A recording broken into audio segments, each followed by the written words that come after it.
ঘোচাও দীনতা ভীরু আবেশ, আধার রজনী ভয় কি জননী, আধার রজনী ভয় কি জননী, আমরা বাঁচাবো এ মহাদেশ।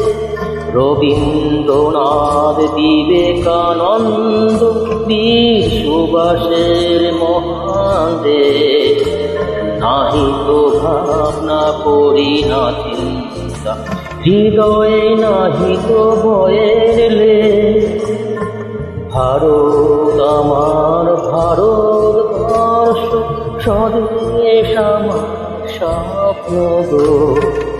তোমাতে আমরা লহিয়া ধন্য হয়েছি ধন্য গো, ধন্য হয়েছি ধন্য গো, ধন্য হয়েছি ধন্য।